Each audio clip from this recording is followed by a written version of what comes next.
When you get sued because the elevator is not acting properly, then you have a good team in there. You know that, we'll have it fixed for you. We have an elevator team set up to take care of the situation. Sometimes the elevator makes too much noise. Okay, no. The noise in the elevator is in acceptable parameters. It's okay. Even though, again, people who live in these things have a right to complain and have a right to make claims against the association. The board of directors' job is to say, we did our job properly.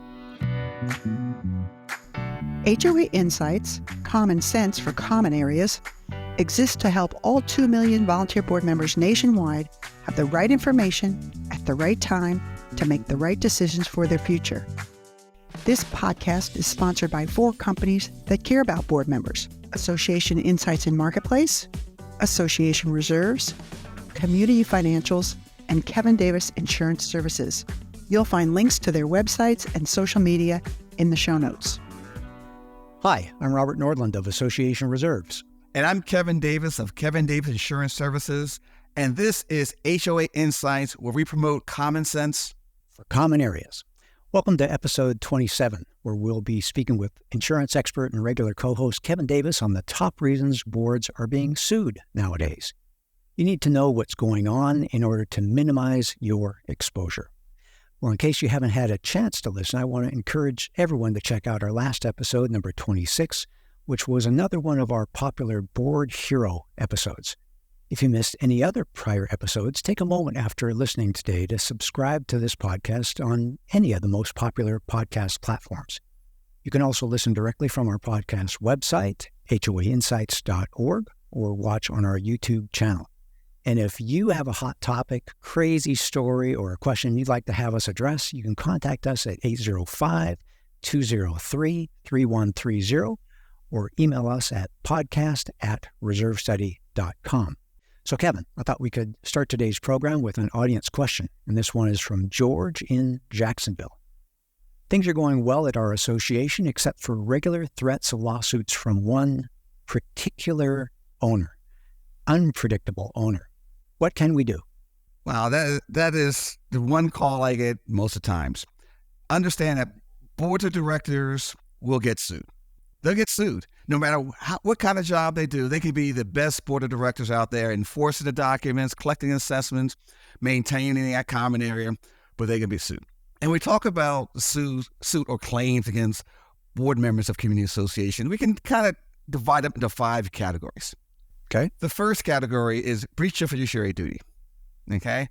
Because again, as board members, they have a duty to act with reasonable care, what's in the best interest of the association, without any conflict of interest.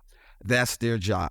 So as they maintain in the common area, passing a special assessments and everything, they have to do it within certain parameters. You have to be reasonable about it. The problem is, you know it as well as I do, a lot of these board members don't understand it's a business. And so they don't act like it's a business. So they make decisions that are not in the best interest of the associations. They don't get experts. They don't count on their lawyer or their accountant, the insurance professional, reserve study specialist. They go out and they just make decisions based on sometimes purely emotional reactions. We see it, we hear it, it happens all the time. The second one is, and we'll just go by them first and then we can go into more deeply. The second one is failure to maintain the association. So the board responsible is to maintain the association.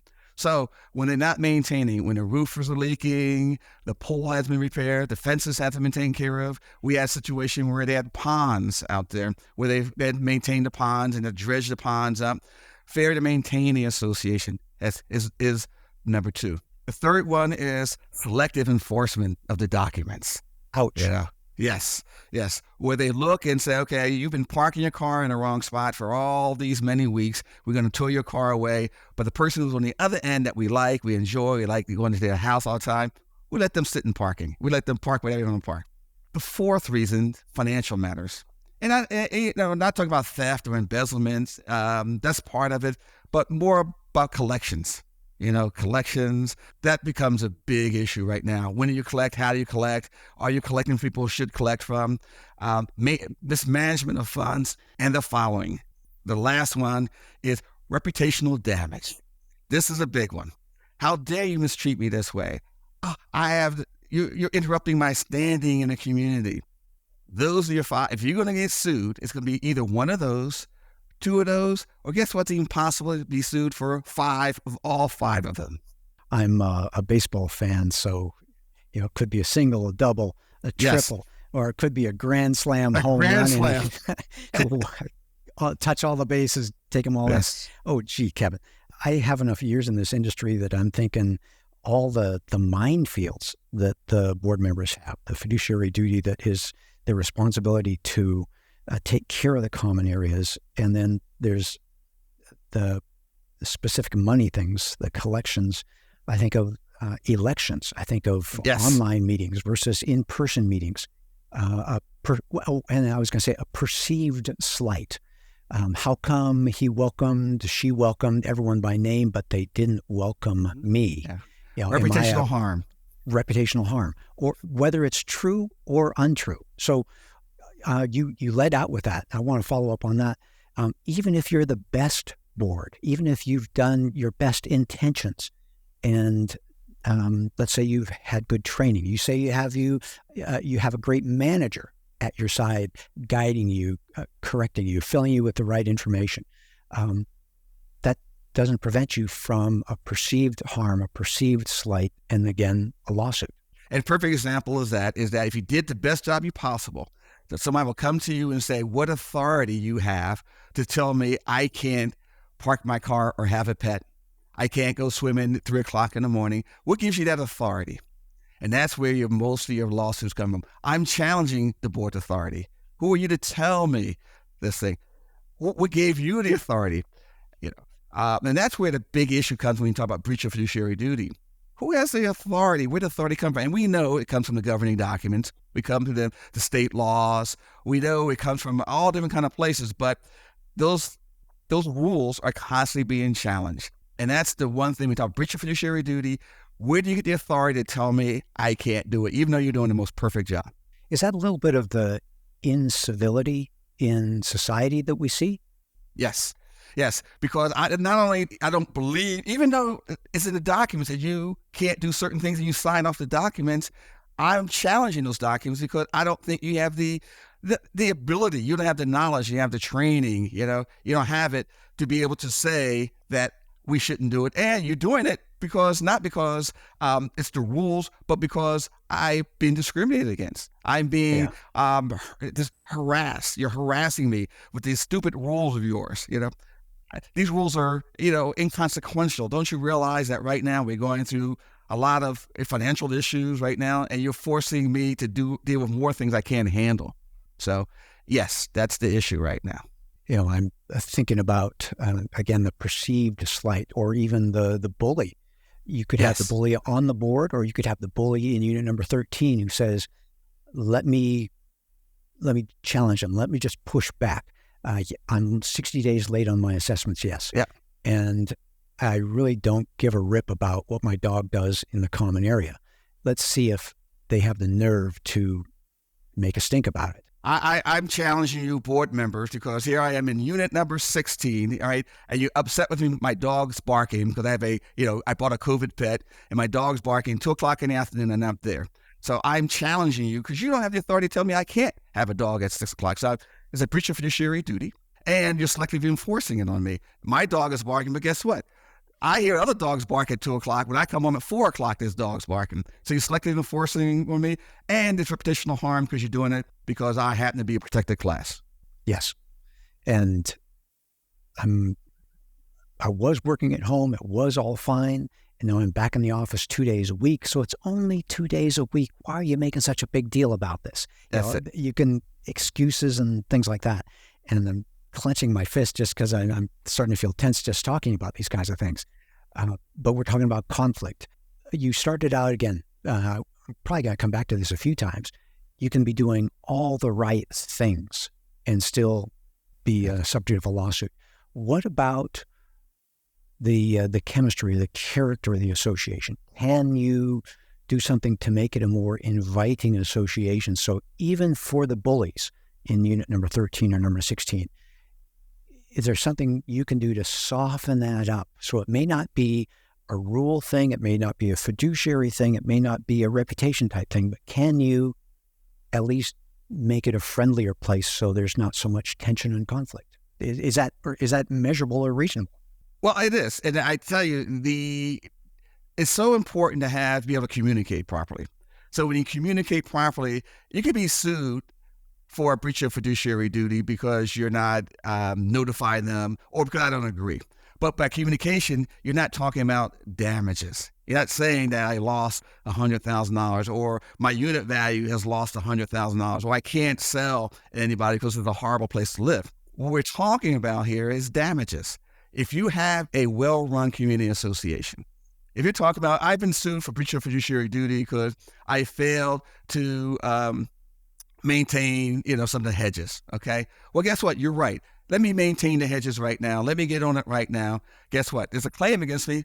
No damages, no lawsuit, no nothing. So the key thing is when you hear about the situation, because you had that one person in that community we talked about earlier who's upset about everything. Here's that person who'll be upset because you selectively enforce. You breach your fiduciary duty. Your accounting is not right. You're sending these letters to me because I'm in violation of the pool hours, whatever.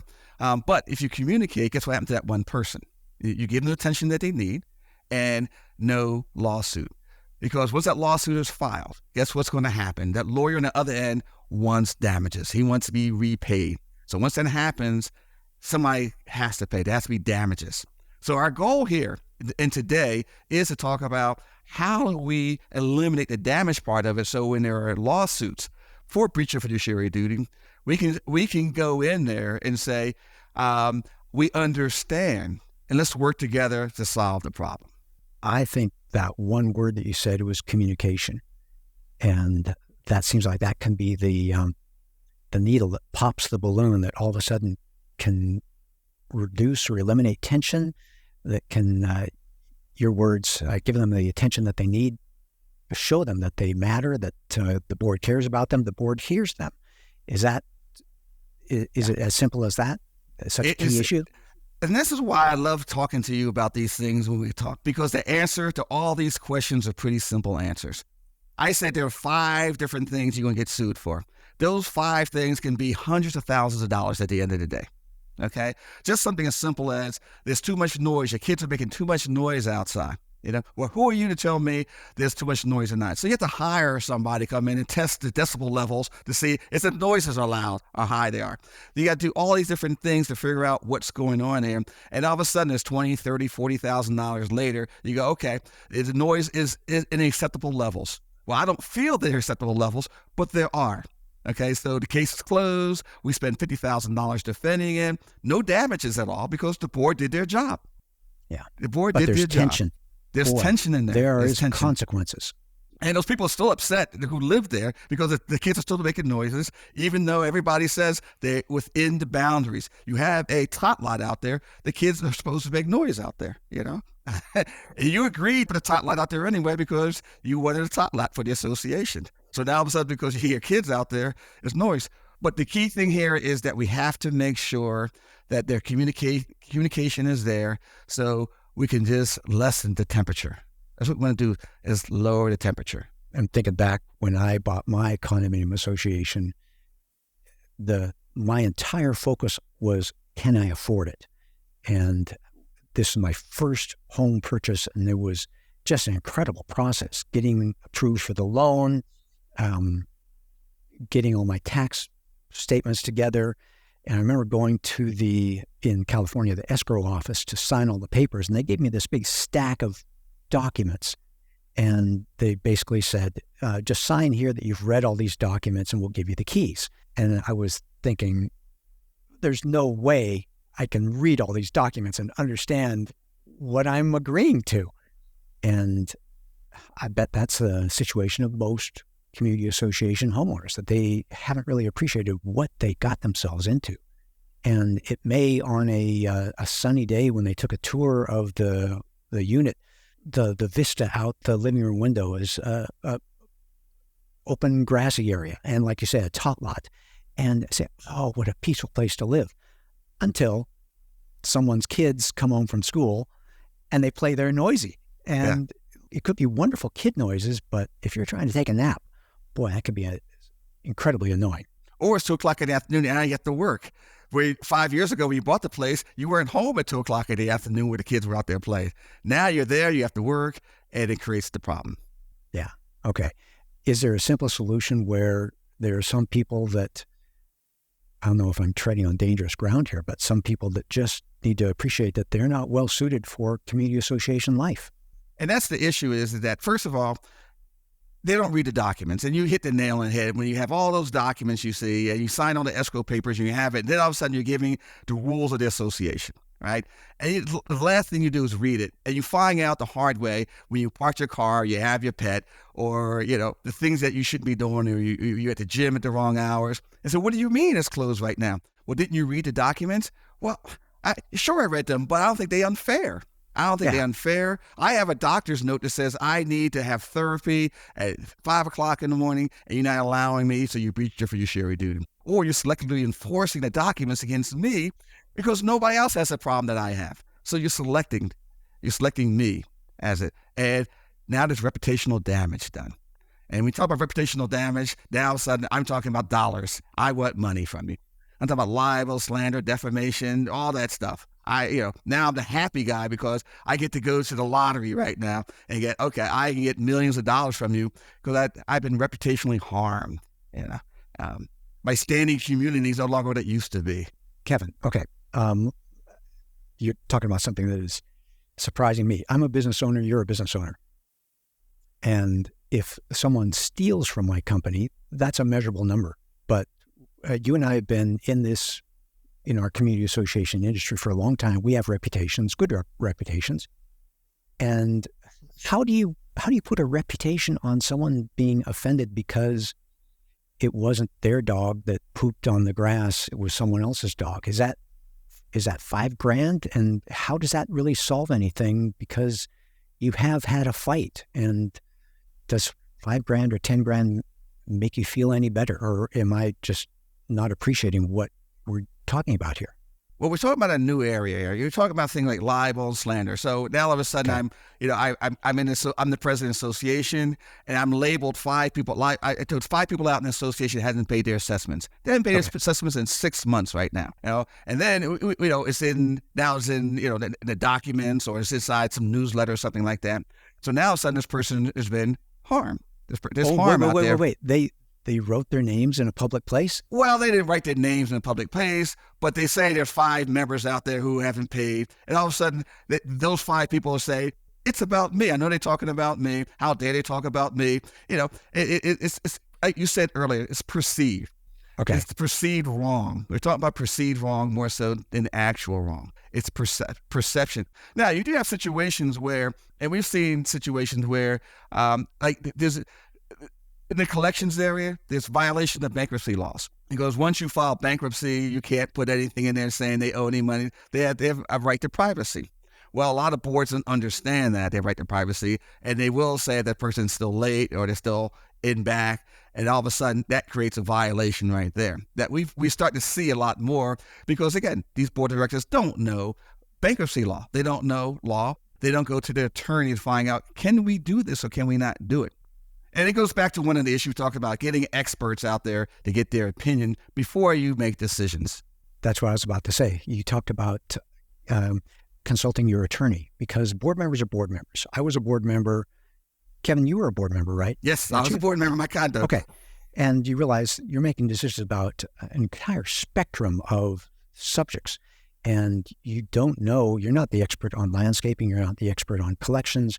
You need to be appreciating that you are running a potentially a multi-million-dollar not-for-profit business, and you need to be reaching out to those experts to guide your association correctly, because there's no way you can know all the things that you do need to know as a board member. And I hope the board members listening are shaking their heads like, you're right. There's so many things they're asking us to know and do and execute well. Well, Kevin, let's take a quick break right here for a sponsor message, and we'll get right back to this topic. Are you part of a homeowners association or condominium board? Making the right financial decisions for your community's future is crucial. At Association Reserves, we're proud to serve communities nationwide, specializing in reserve studies tailored to your community's unique needs. Our expert team helps you accurately assess your property's assets, forecast future expenses, and develop a solid funding plan. Whether you're a small HOA or a large condominium association, we've got you covered. Visit reservestudy.com to learn more and get a proposal for your association.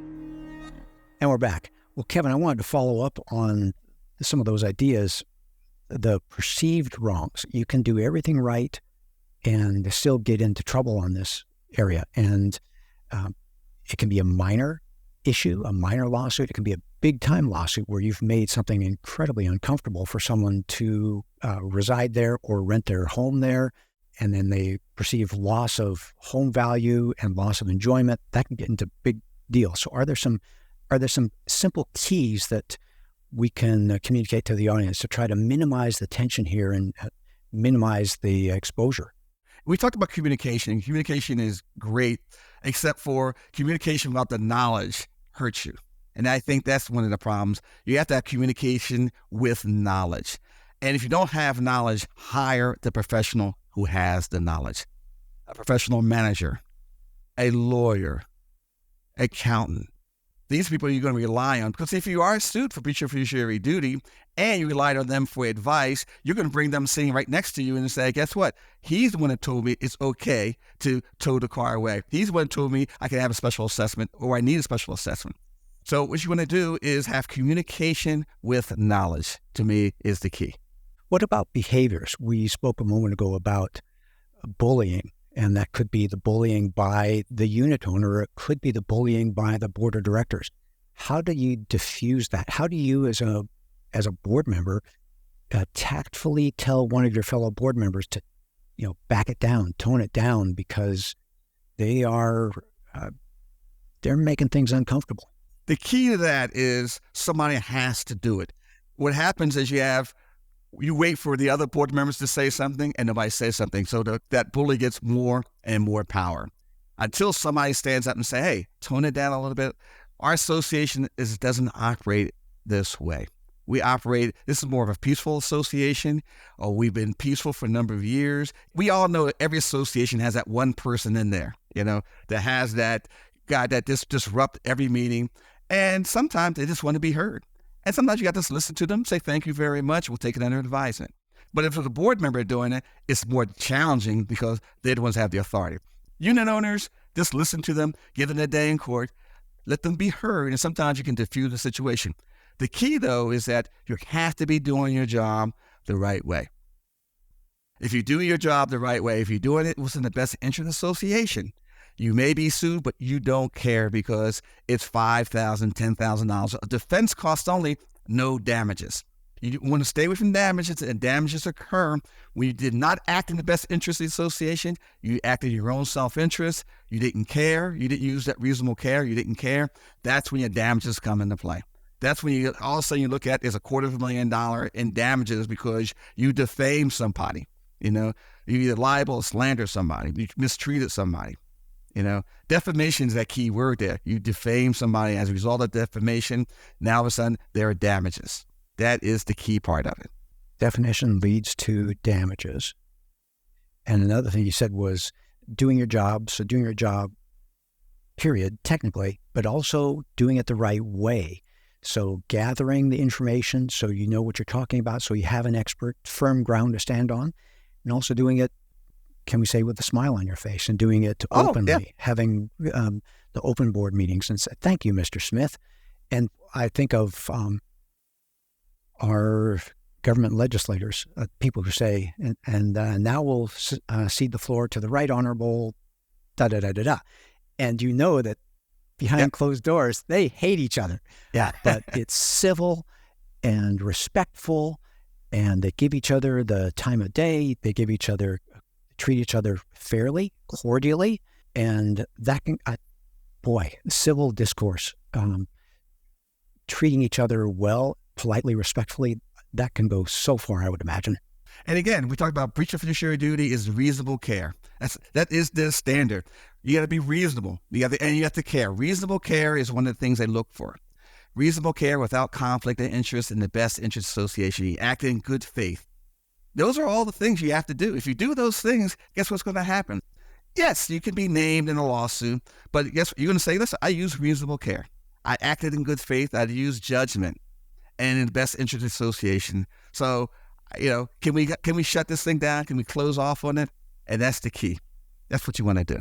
Okay. So because people are people, there's always a chance of being sued, right or wrong, perceived slights, perceived, you lost somehow in file management. You lost the financials for March of 2020 or 2022. An absolute mistake. And it's not that you've buried some embezzling. It's just literally a mistake. And that can be perceived as a problem. And so there's lots of things people can sue for, but exuding the character of an association where we as Happy Villas are known for XYZ, and maybe have that position statement of guiding the board forward and reminding each other, this is what we're all about here. We're embracing neighbors. We're moving, enjoying the freeway access, enjoying mass transit, enjoying the adjacent park, access to city facilities, whatever it is, focusing on what we are for rather than the tension that will come with humans being in close proximity to another. There will be tension. And you talked about one homeowner, and there's many associations where it's not just one that is making things difficult for the board. Yeah, and to go further, what you just talked about is that if you have a policy, let's say you write this stuff down, what you just said, that our association is dedicated to what we're for, and you write it down what we're for, and let everybody know what we're for. Guess what? You're in a lot better shape than people guessing or hearing about what you're for. Just set a policy that we have an anti-discrimination, anti-harassment policy.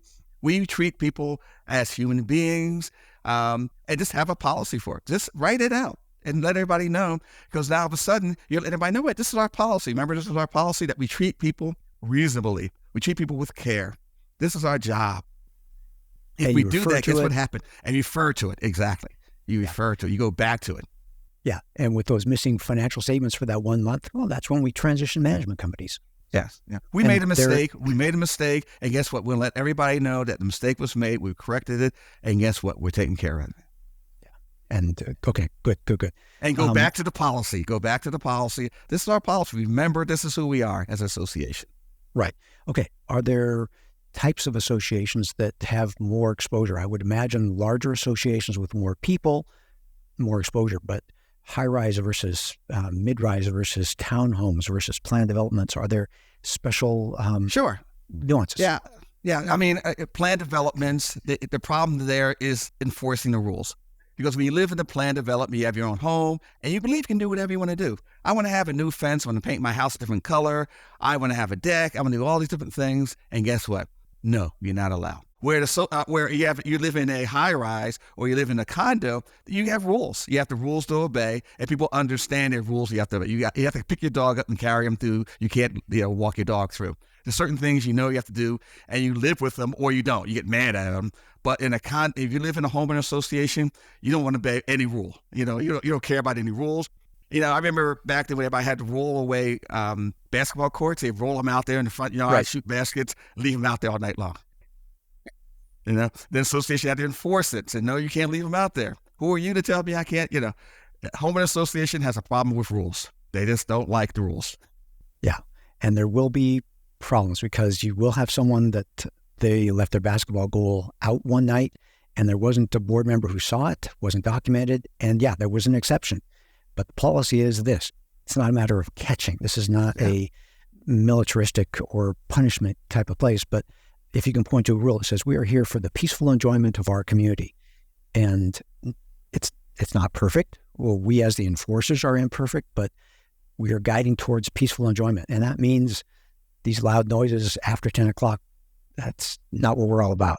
Yeah, selective enforcement is number one in HOAs. Also, you see a lot of breach of fiduciary duty I tell you, fair to maintain is difficult in the high rises because you have water intrusion as your biggest problem in high rises. Water intrusion, that goes to fair to maintain. It leads to, mold issues. It leads to property damage issues. It leads to all kind of issues. Fair to maintain is big in the high rise area. So selective, out of the 5 areas, you have breach of fiduciary duty, selective enforcement, HOAs, you have failure to maintain in the high rises because they have a lot to maintain. The higher it is, the more you have to maintain and the more issues you're going to have. I walk down the steps, all of a sudden the railing is loose because, you haven't maintained it properly. You haven't put the signs out because you got wet floor. You have a lot of failure to maintain issues in more of a high rise than you do anything else. So yeah, out of the 5, those are the 2 things you have there. Yeah, and a high rise just plain is more complicated. So there are more things. And as you suggested earlier, the board's not going to know everything. You need a good building engineer. You need a good HVAC contractor, a good elevator contractor, all these kinds of things that you need to arm yourself with. So if you're building a good team, if you have a good team, aren't you then in a better position? When you get sued because the elevator is not acting properly, then you have a good team in there. You know that, we'll have it fixed for you. We have an elevator team set up to take care of the situation. Elevator, sometimes the elevator makes too much noise. Okay, no. The noise in the elevator is in acceptable parameters. It's okay. Even though, again, people who live in these things have a right to complain and have a right to make claims against the association. The board of directors' job is to say, we did our job properly. Yeah. And if you can say if that noisy elevator, or we had 2 outages last year, 1 outage the year before, you can say that, we're on schedule in our reserve study to get it modernized next year. No surprise. It's under control. We are good to go. And yes, as we approach that time, we may have 1 more, but we are taking good care of our building, and that's it will be down for 4 weeks next year when we are modernizing the elevator. So inconvenience is part of life. Well, Kevin, we could spend so much time on this. It's always fascinating to chat with you.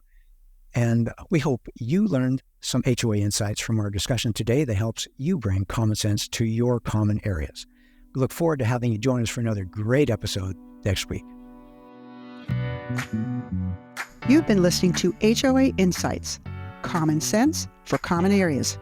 You can listen to the show on our podcast website, hoainsights.org, or subscribe on any of the most popular podcast platforms.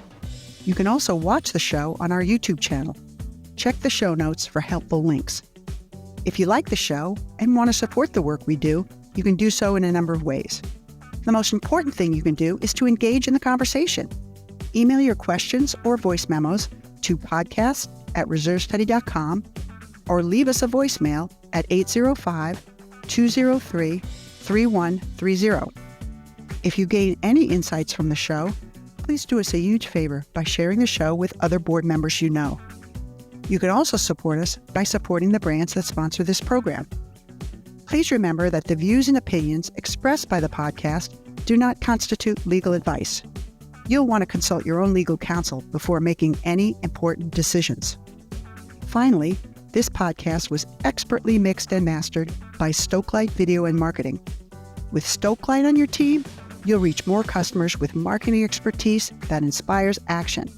See the show notes to connect with Stokelight.